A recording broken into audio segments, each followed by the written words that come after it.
नमस्कार दोस्तों, मैं अभिषेक शर्मा अपने इस YouTube चैनल पीपीसी लर्निंग में आप सभी का स्वागत करता हूं। हमारा आज का इस वीडियो का मोस्ट इंपॉर्टेंट टॉपिक है और टॉपिक का नाम क्या है?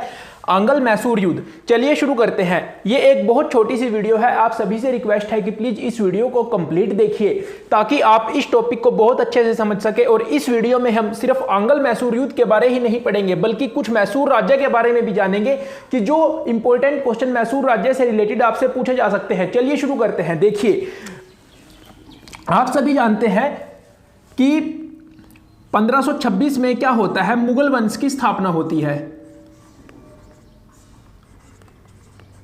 और जो 1526 से लेके 1857 तक मुगल वंश चलता है। तो देखिए, मुगल वंश की जब स्थापना होती है तो जो मुगल शासक है शुरुआत में वो उत्तर भारत में राज करते हैं। उत्तर भारत में उनका शासन होता है। जब मुगल शासकों का उत्तर भारत में शासन होता है तो उसी समय क्या होता है? दक्षिण भारत में दो साम्राज्य होते हैं, विजयनगर और बहमनी साम्राज्य। इन दोनों के बारे हम एक अलग से वीडियो में कंप्लीट स्टडी करेंगे और मुगल वंश के बारे में मैंने कंप्लीट वीडियोस अपलोड कर दी है। चलिए देखते हैं यहां पे हम इनको क्यों पढ़ रहे हैं। देखिए क्या होता है, विजयनगर और बहमनी साम्राज्य के बीच 1565 में एक युद्ध होता है। वो युद्ध, उसका क्या नाम है? तालीकोटा का युद्ध। विजयनगर और बहमनी के बीच एक युद्ध होता है 1565 में, जो तालीकोटा के युद्ध के नाम से जाना जाता है। और इस युद्ध में क्या होता है? विजयनगर साम्राज्य की हार होती है।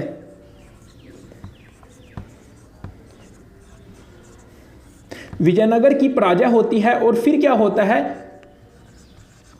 कई छोटे छोटे राज्य उभरते हैं, जिनमें से एक राज्य था मैसूर। तो इस प्रकार आप देख सकते हैं मैसूर राज्य कैसे बना। अब देखिए क्या होता है, मैसूर में एक वंश का शासन होता है, वाडियार वंश। वाडियार वंश। और देखिए हमें क्या पढ़ना है, मैसूर का जो वाडियार वंश था इसका एक शासक था चिक्का कृष्ण राज।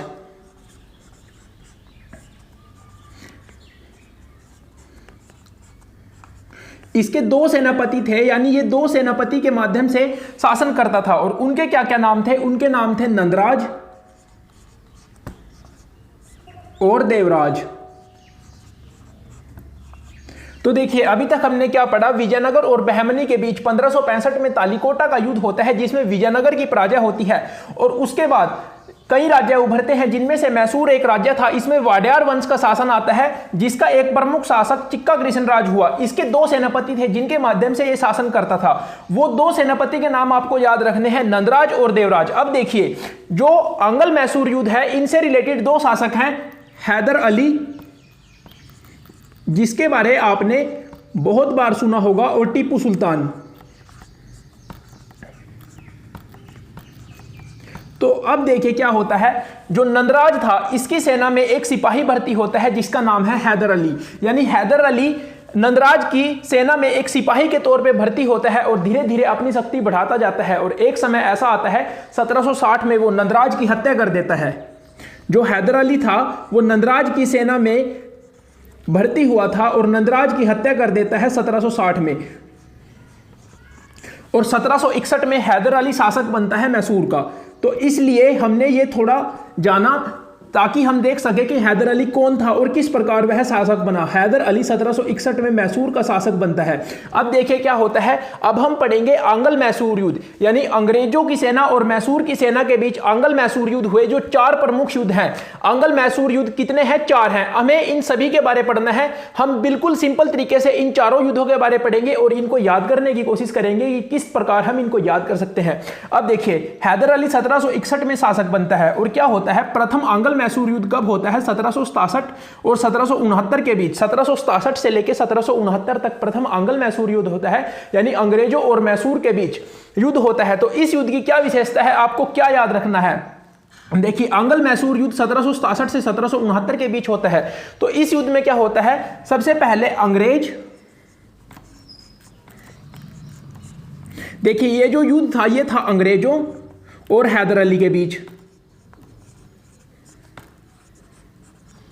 लेकिन जब इस युद्ध की शुरुआत होती है तो अंग्रेजों का साथ कौन कौन देते हैं? मराठे और निजाम। लेकिन जो हैदर अली था वो अपनी सूझबूझ से, अपनी समझदारी से किसी न किसी तरह मराठों और निजाम को अपने पक्ष में कर लेता है। और फिर क्या होता है, हैदर अली, मराठे और निजाम इकट्ठे होकर अंग्रेजों के खिलाफ लड़ते हैं। और क्या होता है, हैदर अली की इस युद्ध में जीत होती है। और मद्रास संधि किस युद्ध के बाद होती है, प्रथम आंग्ल मैसूर युद्ध की जब समाप्ति होती है तो मद्रास संधि होती है। और ये कब होती है, ये होती है 1769 में। देखिए आपको क्या याद रखना है, जब कोई भी युद्ध समाप्त होगा तो वहां पे संधि होगी। तो आप सिर्फ इतना याद रखिए कि जो प्रथम आंग्ल मैसूर युद्ध है वो 1767 से लेकर 1769 तक हुआ। तो उसकी समाप्ति पर मद्रास संधि हुई जो 1769 में हुई। अब देखिए पूछा जा सकता है कि इस समय गवर्नर जनरल कौन था, तो आपको याद रखना है इस समय तक गवर्नर जनरल का पद नहीं बना था। सबसे पहला गवर्नर जनरल हुआ वारेन हेस्टिंग्स। देखिए क्या होता है, ये गवर्नर जनरल का पद कैसे बनता है। देखिए सबसे पहले बंगाल का गवर्नर बनता है क्लाइव, रॉबर्ट क्लाइव बंगाल का गवर्नर बनता है, आप सभी जानते हैं। और फिर क्या होता है, 1773 में रेगुलेटिंग एक्ट आता है,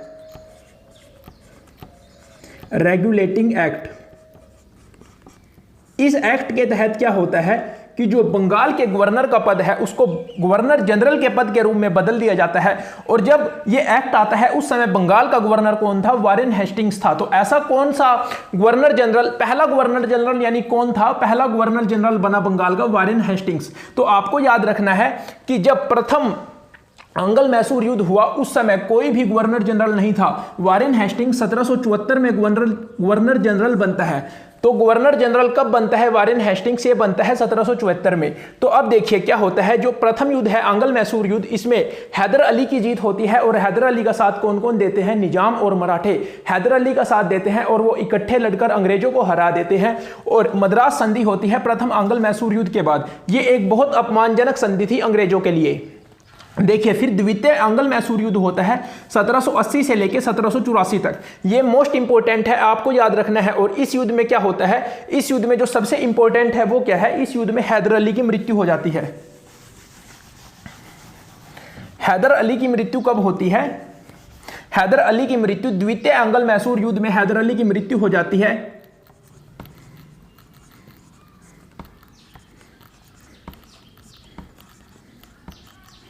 1782 में। और इस युद्ध के समय वारेन हेस्टिंग्स गवर्नर जनरल था। द्वितीय आंग्ल मैसूर युद्ध के समय वारेन हेस्टिंग्स गवर्नर जनरल था। अब देखिए क्या होता है, हैदर अली की मृत्यु हो जाती है 1782 में। और फिर मैसूर की तरफ से नेतृत्व कौन संभालता है, यानी मैसूर का अगला शासक कौन बनता है, टीपू सुल्तान, जो हैदर अली का पुत्र था। तो वो शासक कब बना, मोस्ट इंपोर्टेंट है, 1782 में टीपू सुल्तान अपने पिता की जगह शासक बना जब उसके पिता की मृत्यु हो जाती है द्वितीय आंग्ल मैसूर युद्ध में। और यह युद्ध समाप्त होता है 1784 में मंगलोर संधि के साथ। देखिए इस युद्ध में ना तो हम बोल सकते हैं कि अंग्रेजों की जीत हुई और ना हम बोल सकते हैं मैसूर की जीत हुई, यानी कि ये बराबरी का युद्ध रहा। और इस युद्ध के समय गवर्नर जनरल आपको याद रखना है वारेन हेस्टिंग्स। तो अब देखिए क्या होता है, फिर होता है तृतीय आंग्ल मैसूर युद्ध जो 1790 से लेकर 1792 तक चलता है। और इस युद्ध की समाप्ति पे होती है श्रीरंगपट्टनम संधि। अब श्रीरंगपट्टनम से आपको क्या याद रखना है कि टीपू सुल्तान की राजधानी थी श्रीरंगपट्टनम। राजधानी कौन सी थी टीपू सुल्तान की, वो थी श्रीरंगपट्टनम। और इस युद्ध में क्या होता है, जो तृतीय आंग्ल मैसूर युद्ध है इसमें श्रीरंगपट्टनम की संधि होती है। और इस युद्ध में आपको याद रखना है कि गवर्नर जनरल उस समय कौन था, उस समय गवर्नर जनरल था कॉर्नवालिस। और ये जो संधि है श्रीरंगपट्टनम की संधि, ये किसके लिए बहुत अपमानजनक सिद्ध हुई, ये हुई मैसूर के शासक। उस समय शासक कौन था, उस समय शासक था टीपू सुल्तान। इस युद्ध में टीपू सुल्तान की हार होती है। और जो संधि होती है श्रीरंगपट्टनम संधि, वो बहुत ज्यादा अपमानजनक सिद्ध हुई। किसके लिए सिद्ध हुई, टीपू सुल्तान के लिए। इस युद्ध में टीपू सुल्तान की हार हो जाती है। और फिर चतुर्थ आंग्ल मैसूर युद्ध जो मोस्ट इंपोर्टेंट है वो होता है 1799 में। और इस युद्ध में क्या होता है, आप सभी जानते हैं कि जो टीपू सुल्तान, हैदर अली का जो पुत्र था टीपू सुल्तान, वो 1782 में शासक बना और 1799 में उसकी मृत्यु हो जाती है। तो आपको याद रखना है 1799 में जब उसकी टीपू सुल्तान की मृत्यु हुई तो उस समय कौन सा आंग्ल मैसूर युद्ध चल रहा था, उस समय आंग्ल मैसूर युद्ध चतुर्थ यानी चौथा आंग्ल मैसूर युद्ध चल रहा था। तो यहां से दो क्वेश्चन निकलते हैं कि हैदर अली की मृत्यु कौन से आंग्ल मैसूर युद्ध के दौरान हुई और कब हुई। 1782 में हैदर अली की मृत्यु हुई द्वितीय आंग्ल मैसूर युद्ध के बाद। और उसके बाद टीपू सुल्तान शासक बनता है जिसकी मृत्यु चौथे आंग्ल मैसूर युद्ध में हुई 1799 में। और इस युद्ध के बाद क्या होता है, एक याद रखना है आपको यहाँ पे, क्या मोस्ट इंपॉर्टेंट चीज याद रखनी है कि इस समय गवर्नर जनरल कौन था? इस समय गवर्नर जनरल था वेलेजली। अब वेलेजली से आपको एक बात याद होगी, वेलेजली ने क्या शुरू की थी? सहायक संधि। तो जब जो मैसूर का शासक था, जो मैसूर का बादशाह था, जो कौन था इस समय, कौन था 1799 तक कौन था? टीपू सुल्तान। जब उसकी चतुर्थ आंग्ल मैसूर युद्ध में मृत्यु हो जाती है तो उस समय गवर्नर जनरल होता है बंगाल का, वो क्या काम करता है? वो सहायक संधि थोप देता है मैसूर पर। तो आपको याद रखना है सहायक संधि कब थोपी गई मैसूर पर? 1799 में थोपी गई। उस समय के बादशाह जब टीपू सुल्तान की मृत्यु हो जाती है चतुर्थ आंग्ल मैसूर युद्ध में, तो उसके बाद जो सहायक संधि थी, जो वेलेजली, गवर्नर जनरल वेलेजली के द्वारा शुरू की गई थी, उसके वो थोप दी जाती है मैसूर पर। इस प्रकार आपको याद हो गए होंगे कि आंग्ल मैसूर युद्ध कितने हुए? 4 हुए। पहला कब से कब तक? 1767 से 1769। इसमें हैदर अली की जीत होती है। दूसरे में हैदर अली मारा जाता है, उसकी मृत्यु हो जाती है, और उसके बाद उसका पुत्र 1782 में टीपू सुल्तान युद्ध का नेतृत्व संभालता है और मैसूर का शासक बनता है। फिर तृतीय आंग्ल जो मैसूर युद्ध हुआ उसमें टीपू सुल्तान जो उस समय का बादशाह था उसकी हार होती है, और चौथे में टीपू सुल्तान की मृत्यु हो जाती है और वेलेजली द्वारा जो सहायक संधि शुरू की गई थी वो थोप दी जाती है मैसूर पर। तो आपको इस तरह से आंग्ल मैसूर युद्ध के बारे बहुत इंपॉर्टेंट जानकारी मिली इस वीडियो से। तो प्लीज आप सभी से रिक्वेस्ट है कि अगर आपको वीडियो अच्छी लगी हो, वीडियो को लाइक जरूर कीजिए, अपने सभी दोस्तों के साथ शेयर कीजिए, और अगर आपने अभी तक हमारे चैनल को सब्सक्राइब नहीं किया तो प्लीज चैनल को सब्सक्राइब जरूर कर लीजिए। थैंक यू, मिलते हैं अगली वीडियो में।